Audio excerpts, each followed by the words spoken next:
All right, and welcome back, everyone, to another episode of Rambleblog. Today we're going to be taking a look at a variety of different things. The primary thing we're going to be looking at is surge and different ways to surge units in general, just things you can do, tactics you can use, as well as some things that apparently catch people off guard, and what you can try to do to avoid those things.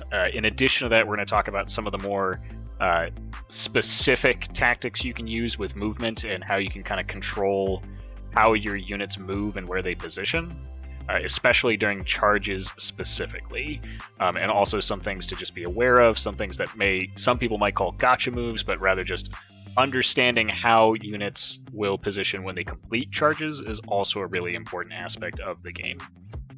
So starting off with Surge, we're going to talk about different things you can do. The most important one is what to do in turns where you're not trying to get into combat with Surge, but rather just trying to use Surge to kind of boost your movement around. You actually have a number of different things you can do with Surge that are just tactical options.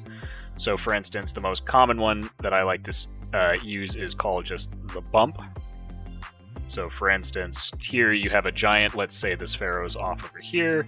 This unit of skeletons can charge up to here, so you want to move your giant forward, but you don't want to move the giant so far forward that it could be charged by these skeletons. So what do? You angle the giant ever so slightly so that his corner will just touch the very tip of your friendly corner here.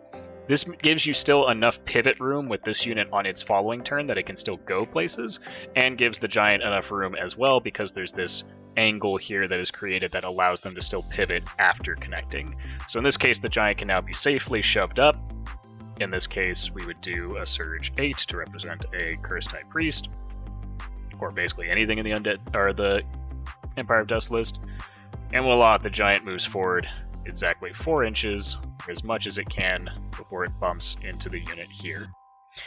So at that point, the giant is now stuck. The giant cannot move forward any further, and therefore we have moved the giant successfully using Surge, giving it a little bit of a speed boost without putting it in danger of being charged. You can do this with almost any unit. It does also encourage you to angle your units a little bit, which generally is beneficial for a lot of surgical monsters anyway, because this limits their frontage. So an opponent, for instance, if they wanted to charge the giant, would only be able to fit 1 unit here, because we know for sure that this side is covered.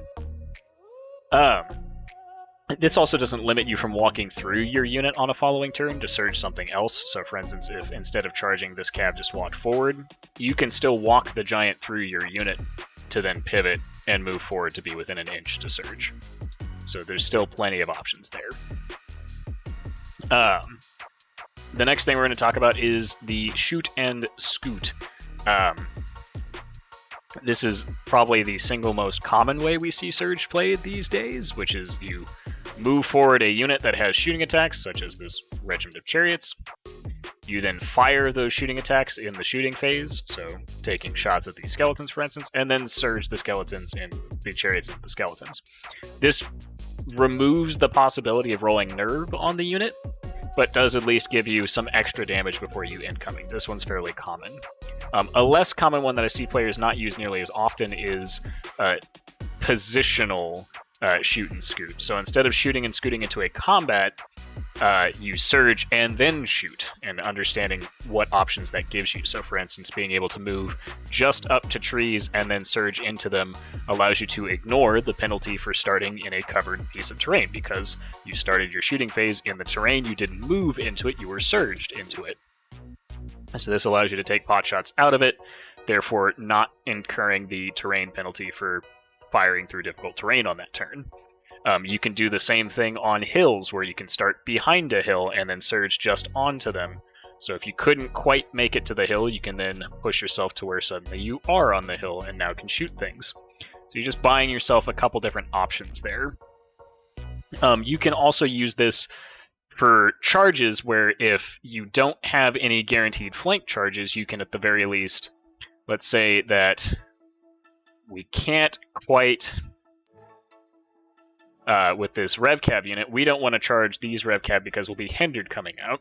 So we can instead move forward 8 inches, and then assuming we had enough surge available, we could attempt to push them into combat, and at this point we avoid being hindered for starting in the forest. So these are just ways to use surge to basically negate a lot of the disadvantages of normal charges.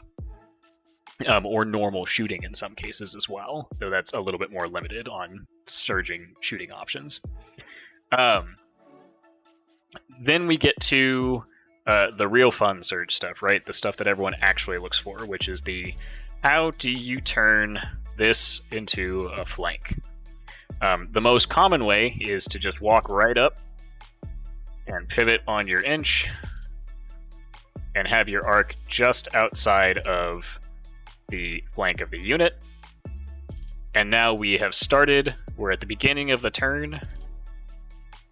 We started in the front of a unit. We have now positioned ourselves so that when we surge, this will instead be a flank. So this will now connect here, and then due to how charges work, this would then come over and be a flank charge. Now, there are limitations to this. Basically, the math, if you want to protect against this type of surge, it's easiest to show the math on giants, or bone giants specifically, because they have a much smaller frontage. The easiest way to keep in mind is as long as this line extending from the side of your base, so the parallel line of the side of the base, if the opponent's unit is on this side of it, they can 100% get to your flank, because they can walk forward and pivot at just the slightest angle. And here we see that they can connect to the side of the base. And you can technically get as tight as this to where you would touch just past the corner, so it's still a 1-inch surge in every situation. So this allows you to basically get right up on a unit while having started in the front of the unit.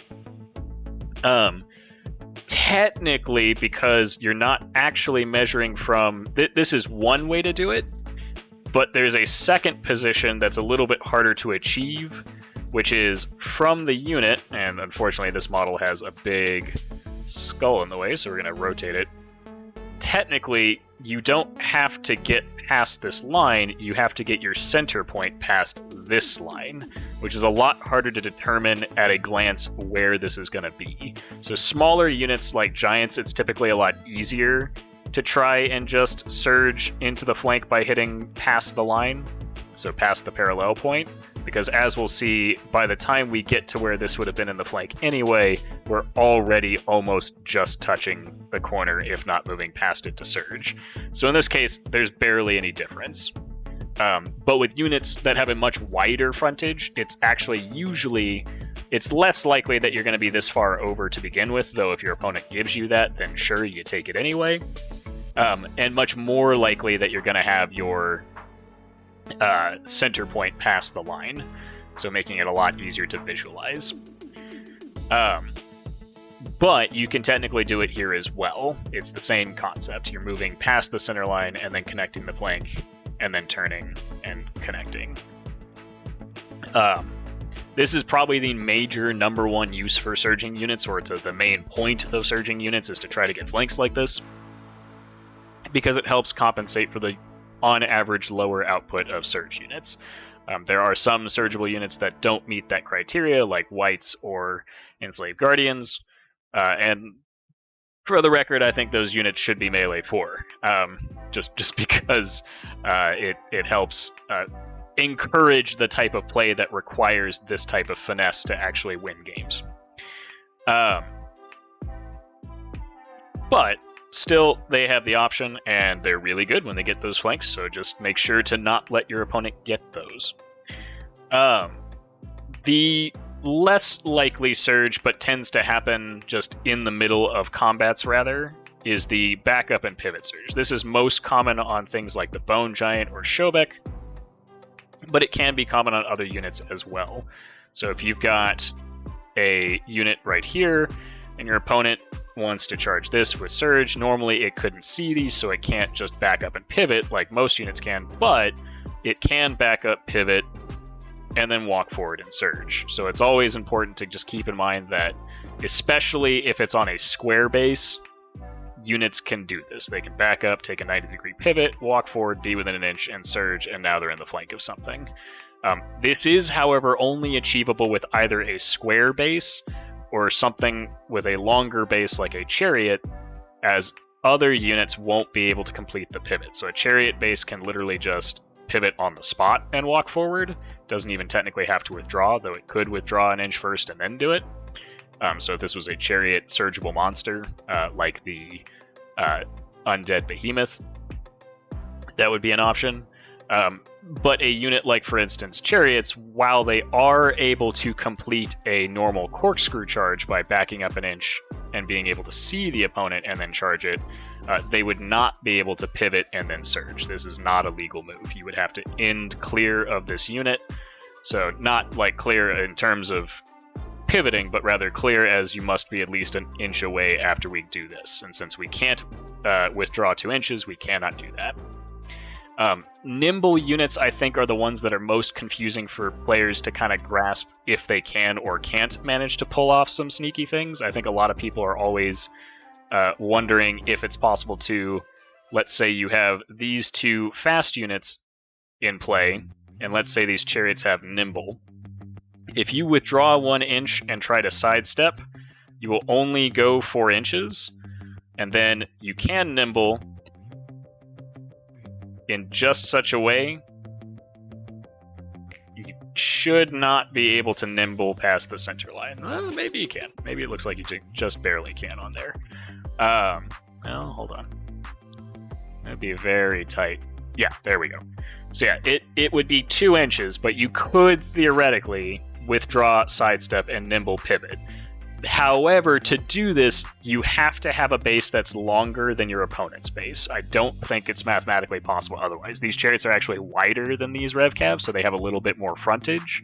So their center point is adjusted slightly because of that. So if we took just, say, a regiment or a troop of RevCav with the same objective and goal, and back up an inch, and then we sidestep 4 inches, which is our maximum amount. The troop actually probably can do it. The regiment may not be able to. That's staying corrected. Apparently the troop can do it too. So theoretically, you could back up, sidestep, and then pivot, and then put yourself in the side arc. But this would have to be a nimble unit to achieve this, and because it's most likely going to be disordered, it can't be a nimble flying unit, so it's going to be tricky. It also has to be at least speed 8 to pull this off. If it were any slower, it would not be able to do this. So speed 7 could not pull this off. Speed 8 has just enough sidestep potential to make this work. And you'll notice this only works against regiments. It 100% won't work against the Horde. There's just not enough movement to get you there. So you could go 4 inches and we're still in the front of the Horde. But to a regiment, monster, character, or otherwise, we should be able to do that. Large infantry, I'm guessing we're going to be just shy. This is a good thing to check, so that everyone can see it at the same time. So if we charge large infantry, which is just a little bit bigger, and we do our 1 inch backup and 4 inches over... large infantry looks good too. For good measure, just to hit all the types of units that we could do this to. I'm sure someone will come in with a equation for the exact mathematical difference that you have to be. I'm guessing that again we're going to hit our limitation here. Ooh, that one's close. Man, that one's close. I think I'm going to flip them around just to see the back half.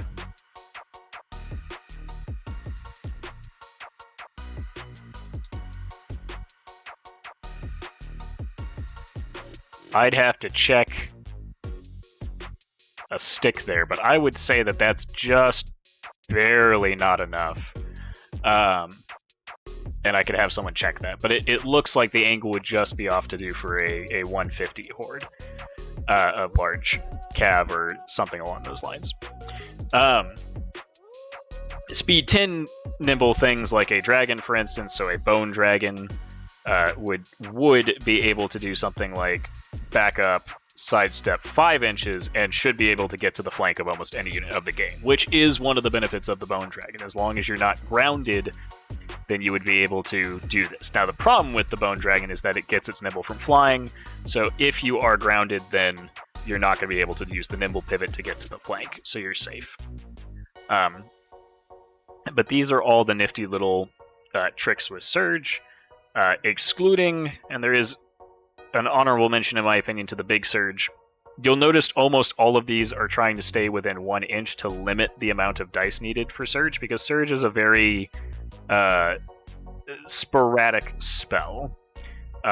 Sometimes you can do a very big Surge, so you could do, and sometimes that's to your benefit, so it does depend on what you're trying to achieve, because it usually takes a huge investment in characters, casters, and other things. But theoretically, let's say we have 2 or more characters with Surge, and we wanted to do something really big.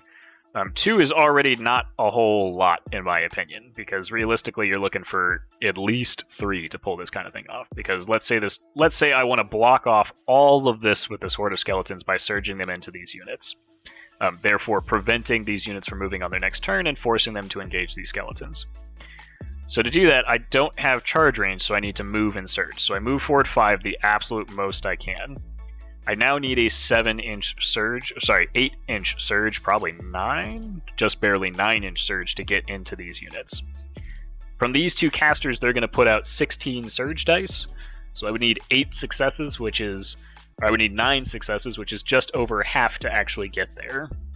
So this is why as often as we see people talking about these types of surge, they take a pretty hefty investment, because to get 12 inches of surge, which is the same distance as just a normal charge on the next turn for most units, we would need to throw 3 different casters, all of whom have surge 8, in order to reach the other unit. And that's a lot of casting power. So the more common way to try to use this tactic is when something unexpectedly, but with your opponent just not realizing just how much you can push something, does get to a long enough distance. So here we see we've lined up, we could hit the flank of these Revcav. We move our initial 7 inches, therefore placing ourselves within 1, 2, 3, 4, 5, 6, 7, 8, 9, 10, 11, 12. So theoretically, with 3 surge casters, assuming we could all get line of sight to this giant and not get interrupted by something else, then we could get a surge here. Now the problem with this is, 1, just because the average of 24 dice should be 12 on 4s does not mean that that happens all the time. So the question becomes, is this going to be a safe move doing all this, and do I need all my casters to be within 12? What happens elsewhere on the table when we do this? In addition to this, when we do this, even if it's a safe surge and we fall short,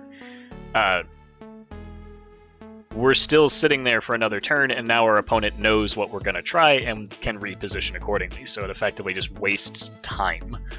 And the other reason is typically that usually when I see these moves used, there isn't a safe spot to fall short. So for instance, this guy is now within charge range, and now gets charged, and suddenly the Bone Giant is now stuck somewhere he doesn't want to be and taking damage before he's able to do anything. When typically when you're surging, you're trying to either...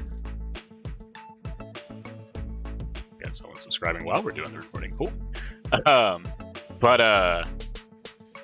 As the charge happens, you're going to hit the bone... You normally want to pop the unit you're getting a surge flank on. You don't want to get stuck. Because that allows them to adjust, and then the unit isn't able to get out of that conundrum. The problem with that, however, is depending on how safe it is, so if you can get it to be safe, and if you can do this, usually,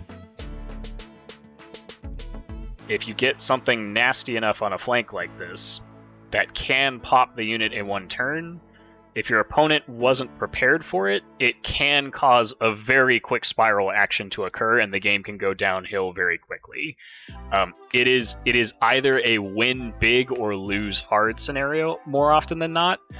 So it's what I call a gimmick play, because if you catch your opponent by it once, they will probably never get caught by it again. And more importantly, it requires a lot of things to go right. If they do, then everything's going to go right, and if they don't, then there are other tactics I think are much more reliable and more handy to use. But it is worth mentioning as to the biggest use of it. I think the longest surge that I myself have ever performed was like a 23-inch surge using 4 different casters to try to achieve it, and I still fell short. But you can get some pretty crazy speeds out there if you line up your casters appropriately. In addition to surge, I did want to talk about just some general movement tricks and shenanigans that I think people fall prey to more often than not. Or rather, ways you can try to control how your units engage. We talked a little bit about this with positioning, but this is more about positioning for when you want to declare charges more than anything else. So the most common one that I like to use is the double lineup. And what I mean by that is normally, and it does vary from player to player, most players deploy in a flat line against the center edge. And if they do have angles, so if they deploy on the line of deployment and they angle a little bit, it will be for only a couple units, usually to take advantage of paths and terrain. But most people like presenting a flat battle line. Now, there are advantages and disadvantages to that. If you present a flat line, that means your opponent can just multi-charge whatever they want. So sometimes it's good to stagger your line a little bit. But very, very few people do not deploy parallel to the line. So in other words, when I say parallel, I mean if we walk in a straight line from here to here, the front of our unit should never change direction. It should be a perfect 90-degree line. Very few people deploy at a tiny angle. And that's mostly just because how our brains work, how we like visualizing things, and because there's usually not a huge advantage to deploying at a tiny angle. Usually, like if we were just slightly off, you almost don't notice it. So it's actually just easier to play the game this way. So a lot of times this is the default thing to do. And that's important. I always clarify with my opponent when they're deploying if they're gonna do that or if they kept their unit like that. Because when you deploy your units, let's say I have 2 units like so, with like a dragon and a unit of RevCav troop. This dragon center point is directly even with my RevCav troop center point, so they are, in theory, perfectly aligned. If my opponent moves in a perfectly straight parallel line, meaning straight down the table, no turns, no nothing, this line here, meaning their center point and going in a straight line, will touch both the RevCav troop and the monster behind it at the same time. Why does this matter at all? Why am I taking so long to explain this? Well, when you charge, you must align to the enemy unit depending on when this line hits your unit. So if I were like this instead, this RevCav troop would go to the right, and this dragon would go here. And I do not get a choice in the matter. But if I deploy like this, where I have them exactly even, to where the center point is going to be directly in the middle, and both units are touched at once, now I can choose which way to go. So let's say I want the dragon on the far flank. I don't want the dragon over here where he's going to get charged on the flank by these spears. Now I can put the RevCav troop to the left instead and put the dragon to the right. Now this works best with faster units who can always get to where they're trying to charge. Dragons ideally because they're flying. Flying units can take the easiest advantage of this, but technically any unit can do it as long as they have the height to see over a unit in front of them and the speed and positioning to be able to get to the final position after the charge completes. But this gives you a lot of options. The other advantage to this is even if, let's say that I can't take advantage of, let's say the dragon is not nimble, or the dragon was grounded somehow. Normally, I'd want to charge over here to the right-hand side.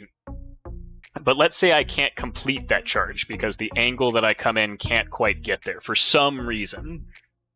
But I could complete a charge if it was over here, because now I have an angle that does fit. The advantage of this is now that I can 100% get to that unit, whereas before, I was at a chance of having my own charge denied. Now I can pick an angle that allows me to get in a charge, even if it's not the most advantageous one. So this is a tactic that I don't see a lot of people use all that often, but gives you a lot of movement flexibility. I cannot emphasize just how much this move alone has won me games. Because you get so much dictation as to where to put these power units. Because almost always the follow-up unit, like the front piece should be a piece of chaff, the follow-up unit should be something big. Whether or not that's a dragon, whether or not that's a heavy hitter, but something that you need to dictate where it goes, and this just gives you all the flexibility in the world to do that. So that's the direct center charge, as I call it. Now, it is always important to ask your opponent, hey, you know, did you stay moving straight forward from where you deployed? Did you stay in that parallel line? To clarify and get their opinion on that. I figure that after people see this video that I won't be able to use this trick as much anymore.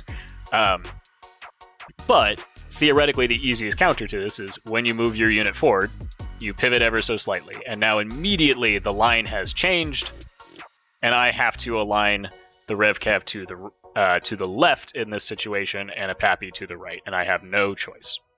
So just pivoting your unit just a tiny bit gives you a lot more flexibility there. Give me 2 seconds here.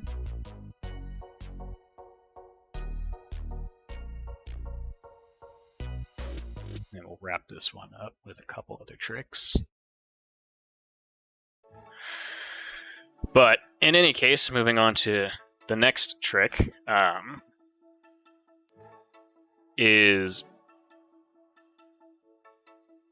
my personal favorite, because it's one that I came up with, which is the Princess Maneuver, which is not so much a trick, but just a interesting situation created by the rules, which is a lot of the gotcha moments in the game are not so much that someone is attempting to abuse the rules, but literally just in the process of playing the game, we have found this to be the case.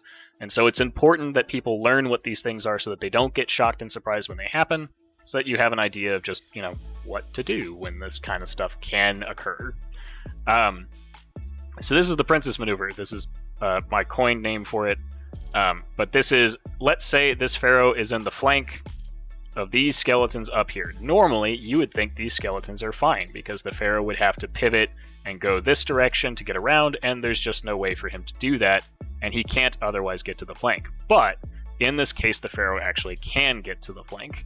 And we know this because of how angles work. So the pharaoh here being nimble, even if he didn't start in a perfect line, the pharaoh can get here in 2 pivots. One is he pivots here, and then 2, it's going to be very close here.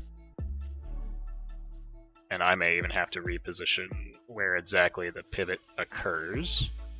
But as long as there is a wider than 50mm gap, if you want to be polite to your opponent, I usually call it 2.5 inches, then the pharaoh can pivot in such a way that he touches the back corner of this base, or not the back corner, even just the back lip of this base before he touches any other part. And why this matters is that when the pharaoh connects here, my angle is slightly off there we go, is that the pharaoh then picks up and places. Now this looks weird. There's no two ifs and or buts about this, but this is factually how the game works. Because the pharaoh connected here on the back corner, the pharaoh then picks up and places to connect with the point of contact, which is here. And as long as he can fit while touching it, this is not a teleport. So this looks like a teleport because, again, the pharaoh is fat, so his back end swings back through this other unit. But it does not count as a teleport. And the reason for that is that he was able to complete all the elements of the charge. He is able to fit here without blinking over the unit. So, however, if he can't touch this back corner first, then he cannot complete this flank. So if this was just a little bit closer, and the pharaoh is only able to contact, say, this corner, he cannot teleport back here. He is not legally allowed to do that. But if there's a big enough gap and he can just get to back here, then he can pick up and place like so. This can catch a lot of people way off guard, so just always be aware of how this looks, because if anything, this can sometimes be more devastating than, say, a large infantry character, because you've now basically pushed further back into your opponent's backline, which before the withdrawal rule would have been more devastating, because then you can withdraw and do other stuff potentially. But it also allows you to fit another large infantry character here. So like, let's say we had a bone giant that we also wanted to get in here. You know, we could then potentially surge that into the flank. It allows you to fit more stuff than a regular large infantry character would. It can be intriguing. That said, you can do the same thing with just having a large infantry character to begin with, which is just you move forward, you go forward, and then you pivot and hit the flank, and then you're in the flank. So this isn't like a super unique aspect, it's just a thing that catches people off guard sometimes because they think they're safe from the character that normally can't get to the back. So just be aware of those nimble charges and stuff. Following through on that, there's also going to be traffic control. Now, traffic control gets interesting because it basically follows the same principles, which is you make your point of contact as best you can, and then you shuffle to your final position. So here we have a unit of RevCav that is in the forest, but there's part of the base that is out of the forest. So I want to make sure that my dragon is unhindered when I charge here, so I position an individual character like so. Well, the dragon can no longer... The place where the dragon will maximize their base size is now over here. So he will align to this side, even though this is theoretically closer, because more of his base fits here. This is closer to the center point. There are other ways to do this which are a little bit more limiting, which is just if you can complete a charge, you don't shift over as much. So if we had, for instance, just a unit of chariots that is here, we then connect there, align, and then shift over as much as we can, but we're still not hindered because the character prevents us touching the forest. This is the most common way to do this, is using a character to kind of direct the flow of traffic, but you can literally use anything. You can use other units, you can use your opponent's units in the right circumstances, but as long as you position carefully, you can help negate some of the penalties of terrain in this fashion. Which is why it's important to note, if you're on the defensive side of this, if you want your opponent to get hindered, make sure the entirety of your base is still touching terrain. That will prevent your opponent from being able to get around this, outside of having Pathfinder or Strider. And yeah, that should about... Oh, I have one that's less about charging and more just about the speed of... this is more for specifically fast armies, but the size of units and just how fast can you actually withdraw and what can you fit in the space that you leave. So a lot of times I'll see people who just don't like the idea of withdrawing or shuffling or really repositioning with their pieces after they've engaged. So, like, if they don't have some way to charge something else, they just assume that this unit will fight this unit until one of them is dead, and they refuse to withdraw or move elsewhere. So, one thing in this situation is you could just double charge here. So this would shift over this unit come in, we share the frontage. And a lot of people think that that's the best option. But let's say you really want to keep this piece alive. Let's say this piece took a pretty big beating but is still alive, and really it's not going to contribute here.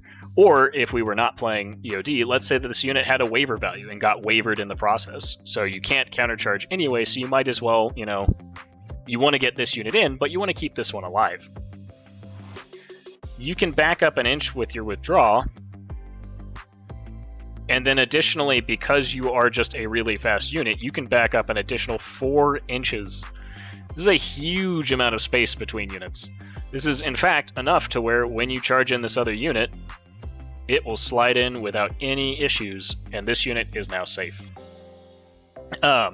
More importantly, you can still withdraw with this unit and do other stuff with it on your following turn if you have to. So this unit is both safe, protected, its frontage is covered. It gives you a lot of options to then try to recoup this unit either through healing or other options, or it just can run off and do its own thing and be a scoring unit for the end of the game. So this allows you to survive units that otherwise wouldn't. Now this only works if you have a high enough speed to really take advantage of it. You need to be at least speed 6 in order to fit a unit in between. Because effectively the idea is that you back up 1 inch from your withdraw, and then you back up 3 inches if you're speed 6. And now you can fit a regiment in between these two units. So either a regiment of regular infantry, a regiment of cav, anything will fit in between. That's if you're at least speed 6. It is worth noting that with Surge you can do similar things if you need to traffic control a little bit with a multi-charge. So instead of countercharging, you can back up and then shuffle in a direction, and then charge. And this can change how your unit's final position looks. So instead of normally aligning equally here, because this is a regular charge, this unit aligns here first, and then this one is surged and ends up like this. Why you would want to do this gets a little tricky to define, because usually it comes down to how is your opponent going to react to this? Where are they going to countercharge? What can they do on their turn? It may be that you just need the room in order to fit. Maybe this unit couldn't charge when it would have had to align here, but maybe it could when there was more room this way. Which makes total sense if there's something just hanging off right here. So if a Pappy is here, shifting over here like this with these troops suddenly opens up a space where this unit can now fit in, and then we surge forward. So it opens up some more double charge options. So this is, again, another surge positioning trick. But that's going to wrap it up for today. Hopefully these tricks are things that people have not had to deal with before now, but now you have knowledge of them, so you can try to position against them. For Surge, it's some tricks that you can do and tricks that you can prepare against. Like I said, Surge is mostly a positioning tool more than it is a flanking device, as you can see. There's not a lot of actual flanking options with it. But at least now you'll know. If anyone has any questions about these topics or wants to suggest a topic to cover in another episode, don't forget to like and subscribe down below and let me know. But otherwise, y'all have a fantastic rest of y'all's day, and see y'all later.